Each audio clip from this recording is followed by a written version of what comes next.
European colonizers in the late 18th century had a profound impact on Shona society. The Scramble for Africa, as it was known, saw European powers, including Britain, Germany, and Portugal, competing for control of African territories. What is the Scramble of Africa? During the Scramble for Africa in the late 19th century, European powers were racing to claim territories on the continent.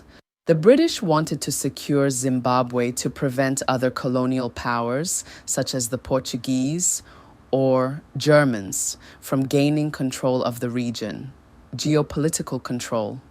Controlling Zimbabwe provided the British with a strategic foothold in southern Africa, linking their territories in South Africa with their interests further north. Economic interests, natural resources.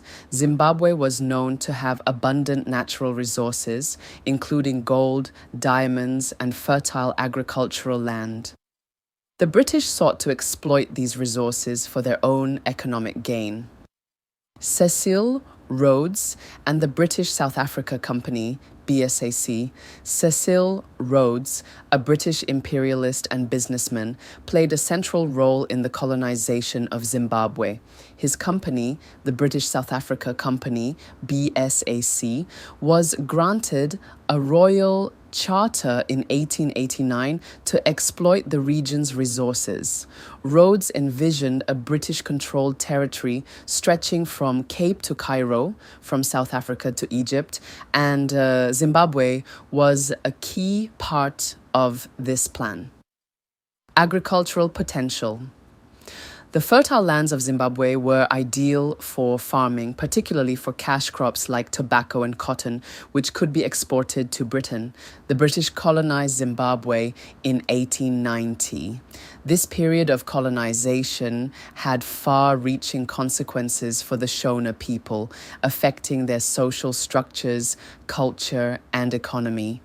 Before we look at the impacts of colonialism on the Shona society, it's worth giving a brief historical overview of the Shona peoples so that we put everything into context.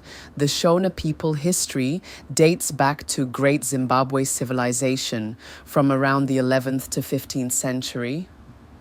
To get a detailed historical background of the Shona peoples, their origins, and where the Shona name came from, you can watch my videos on the history of the Shona peoples, Episode 1, Episode 2, and Episode 3. Check out in the description for the links. The colonization period started in the late 18th century when European powers, particularly the British, began to colonize southern Africa. The Shona people resisted colonization, but they were eventually subdued by superior British firepower led by Cecil Rhodes and the British South Africa Company, BSAC, leading to the establishment of Southern Rhodesia, modern-day Zimbabwe, in 1890. It is against this background that we are exploring the impact of colonialism on the Shona people. The immediate impacts of the First Chimurenga, Shona Uprising, 1896 to 1897 on the Shona society were: many warriors and leaders were killed or arrested. The British made even stricter rules to control the Shona. Some Shona villages were burned down as punishment. After this, the Shona had even less freedom and had to follow colonial laws, and life changed completely for the Shona people.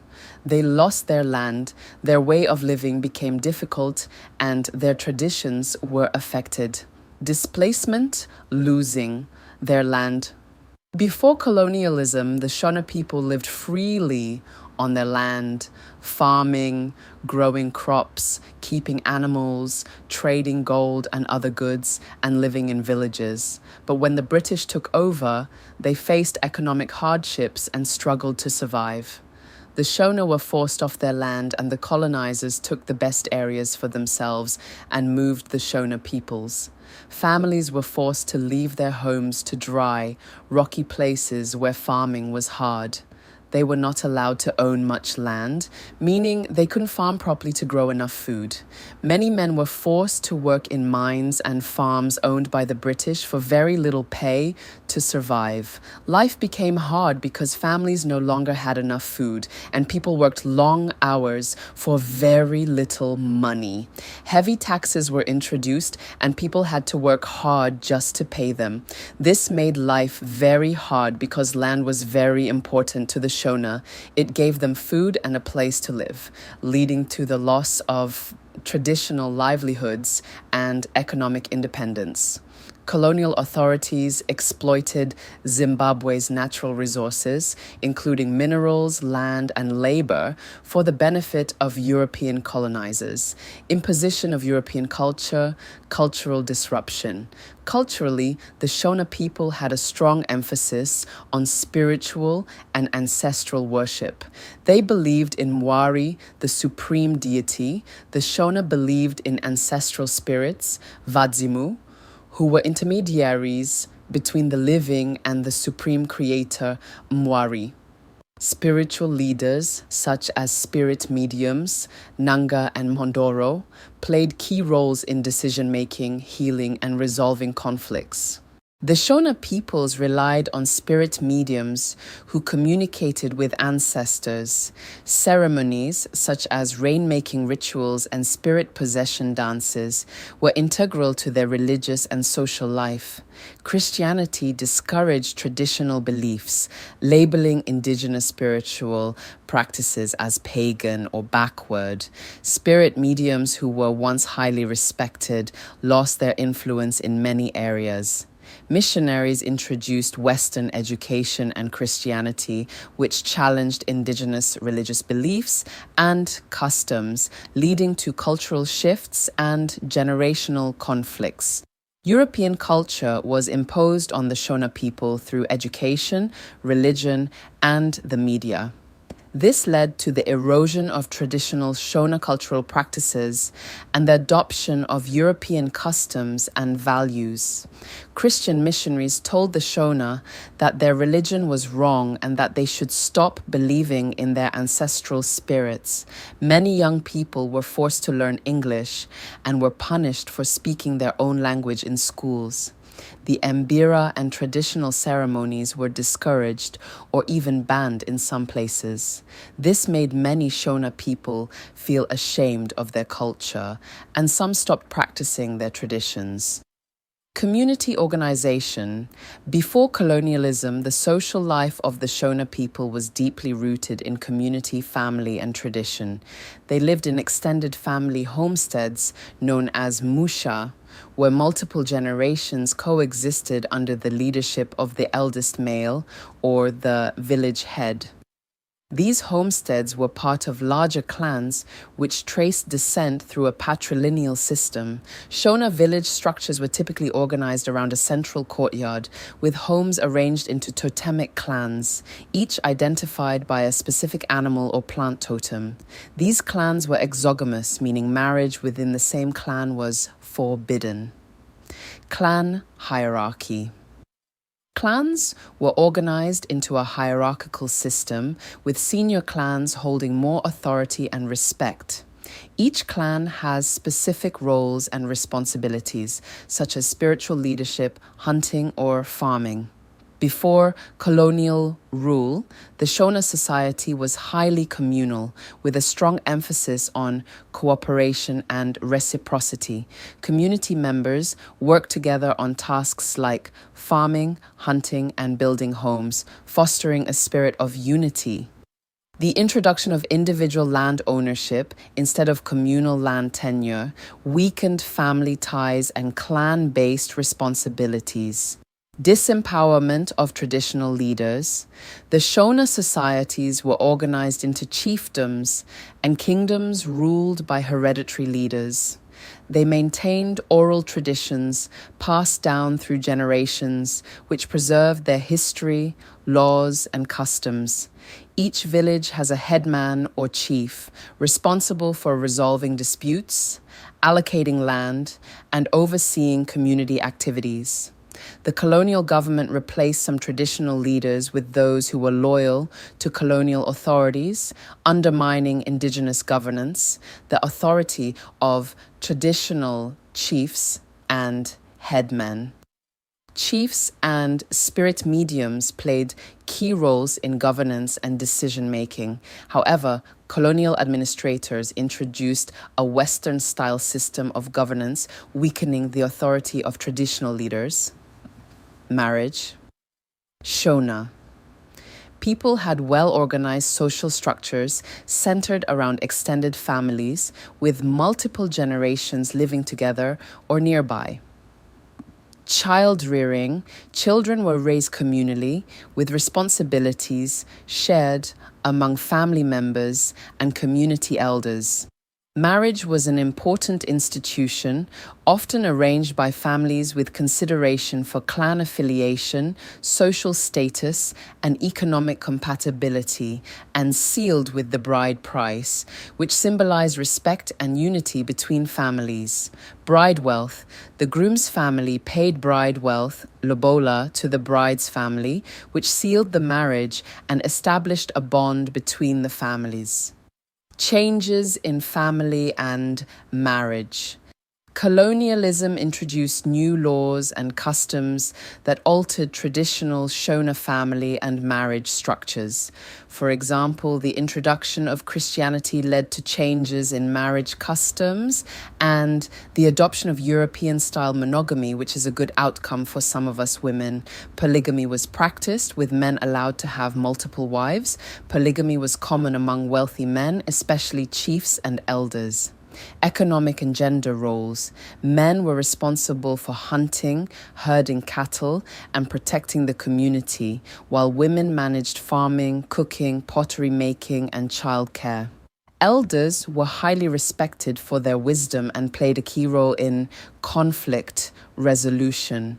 They were also respected for their experience and spiritual authority. Overall, Shona social life was built on kinship, spirituality, and cooperation, ensuring a well-balanced society where traditions guided everyday life. Music, dance, and art. The Shona people had a rich oral tradition with storytelling, proverbs, and folk tales being central to education.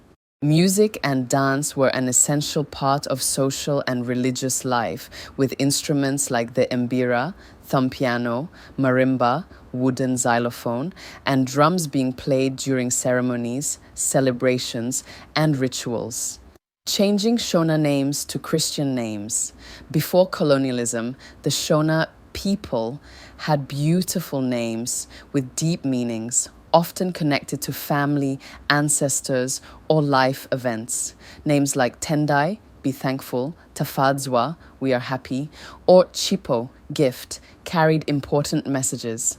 But when Christian missionaries came during colonial rule, they told the Shona people that their names were pagan, not Christian, and should be replaced with European Christian names like John, Peter, Mary, or Elizabeth. Why did this happen? Forced conversion to Christianity. Missionaries wanted the Shona to follow Christianity and forget their traditional beliefs. They believed that having a Christian name showed that someone had accepted Jesus. School and work rules. Many schools refused to enroll children unless they had an English Christian name. Employers preferred people with European names, making it hard for those with Shona names to find jobs. Colonial government pressure. Official documents, like birth certificates and identity papers, required English names. Some people were forced to choose new names when registering. Effects on Shona identity. Many forgot or stopped using their Shona names. Some felt ashamed of their traditional names and culture. Shona naming traditions weakened as many parents gave their children English names instead. Even after Zimbabwe gained independence in 1980, many people kept their Christian names because they had become part of daily life. However, today, some Shona families are reviving traditional names to celebrate their identity. The lasting effects of colonialism. Even after Zimbabwe became independent in 1980, the effects of colonialism remained. Some families never got back their land. The education system still focused on English more than Shona traditions. Many traditional beliefs and practices were lost over time. The use of skin bleaching products can be linked to colonialism and its lasting effects on beauty standards, self-perception, and social status. For example, how colonialism influenced skin bleaching. During colonial rule, Europeans promoted white skin as superior and associated dark skin with being uncivilized or inferior.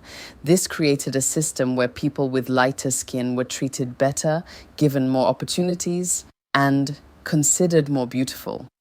Introduction of Eurocentric beauty standards.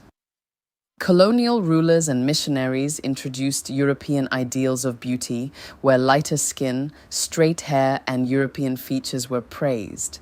African features were often criticized or mocked, leading to internalized self-doubt among some colonized people. Over time, some people began to see lighter skin as more desirable, leading to the rise of skin lightening practices. Social and economic advantages of lighter skin. During colonial times, those with lighter skin, including mixed-race individuals, often had better access to jobs, education, and privileges. Even after independence, these ideas continued in society, with some people believing lighter skin gives them better chances in employment, marriage, and social status. Modern media and globalization, Western media, fashion, and advertising reinforce light-skin beauty standards, making people feel they need to lighten their skin to fit in. Celebrities, magazines, and TV shows often promote lighter-skinned individuals as more attractive, increasing demand for skin bleaching products. Effects of skin bleaching health risks. Many bleaching creams contain dangerous chemicals like mercury and hydroquinone that can cause skin damage, kidney problems, and even cancer. Loss of cultural identity. Promotes the idea that African beauty is not enough, weakening pride in natural skin tones. Continued colonial mindset keeps the belief that lighter skin is better, even though it is based on colonial oppression. Fighting the colonial beauty standard. Many people today are promoting self-love and African beauty through campaigns like Black is Beautiful and Melanin Pride. Governments and health organizations are banning harmful bleaching products and educating people on the dangers. More African influencers and celebrities are embracing natural skin tones and encouraging confidence in all shades of beauty. While skin bleaching existed in some cultures before colonialism, the large-scale use of bleaching products today is strongly linked to colonial beauty standards. The idea that lighter skin is more attractive or successful is a colonial legacy that people are now working to unlearn and reject. The impact of colonialism on the Shona people, particularly on the younger generation's attitudes towards speaking Shona, is a complex and deeply rooted issue. Colonialism not only disrupted traditional Shona society, but also imposed foreign cultural, linguistic, and educational systems that continue to influence identity and language use today. Language as a tool of colonial domination. During the colonial era, the British imposed English as the language of administration, education, and civilization. Indigenous languages, including Shona, were marginalized and often stigmatized as inferior or backward. This created a hierarchy of languages, with English being associated with power, modernity, and upward mobility, while Shona was relegated to informal or domestic spaces. Post-colonial language attitudes. After Zimbabwe gained independence in 1980, Shona and Ndebele were recognized as national languages, and efforts were made to promote their use in education and media. However, the legacy of colonialism had already entrenched English as the dominant language of prestige and opportunity. Today, many young Zimbabweans view English as the language of success, education, and global connectivity. Speaking English fluently is often seen as a marker of intelligence, sophistication, and access to better opportunities, both locally and internationally. Generational divide and cultural identity. The younger generation, growing up in a globalized world, is heavily influenced by Western media, technology, and education systems that prioritize English. This has led to a gradual erosion of pride in indigenous languages and cultures. Some young people may frown upon speaking Shona because they associate it with rural life, traditionalism, or a lack of modernity. This reflects a broader struggle with cultural identity, where the values and norms imposed during colonialism continue to shape perceptions of what is desirable or progressive. Loss of cultural heritage. Language is a key carrier of culture, history, and identity. When younger generations distance themselves from Shona, they risk losing touch with their cultural heritage, including proverbs, folk tales, rituals, and communal values that are embedded in the language. This disconnect can lead to a sense of rootlessness or alienation, as young people may feel caught between their indigenous identity and the globalized, westernized world they aspire to be part of. Economic and social realities.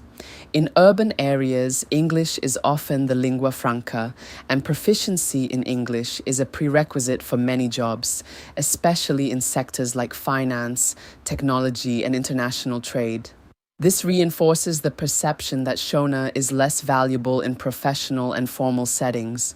However, this attitude overlooks the richness and versatility of Shona as a language capable of expressing complex ideas and emotions. It also ignores the importance of multilingualism in a globalized world. Efforts to reclaim and revitalize Shona. Despite these challenges, there are ongoing efforts to promote Shona and other indigenous languages in Zimbabwe. Some schools and universities offer Shona as a subject, and there are cultural initiatives such as music, literature, and theatre that celebrate the language. Younger generations are also beginning to recognize the value of preserving their linguistic heritage, particularly as part of a broader movement to decolonize minds and reclaim African identity. The younger generation's attitude towards speaking Shona is a reflection of the enduring impact of colonialism, which devalued indigenous languages and cultures while elevating English as a symbol of power and progress. However, there is growing awareness of the need to balance global aspirations with cultural pride and heritage. Encouraging the use of Shona in creative, educational, and professional spaces can help restore its value and ensure that future generations remain connected to their roots. Language is not just a means of communication, it is a repository of history, identity, and collective memory. By embracing Shona, young Zimbabweans can reclaim a vital part of their heritage while navigating the complexities of a globalized world. Summary conclusion. What I have shared in this video is not an exhaustive list of colonialism's impact on Zimbabwe, focusing on the Shona peoples. So, I'm inviting you to share your thoughts in the comments section. Summing up, colonialism had a huge impact on the Shona people, changing their land, economy, culture, language, clothing, food, and health. Before colonial rule, the Shona lived freely on their land, practicing agriculture, trade, and traditional healing. However, colonialism brought displacement, forced labor, cultural suppression, and economic hardship. The loss of land made farming difficult, forcing many Shona people into low-paying jobs. Christianity and Western education discouraged traditional beliefs, names, and language, leading to cultural erosion. The Shona people had strong traditions, including their language, religion, and way of dressing, but colonial authorities suppressed many traditional Shona practices, such as spirit possession and ancestor worship, labeling them as heathen or backward.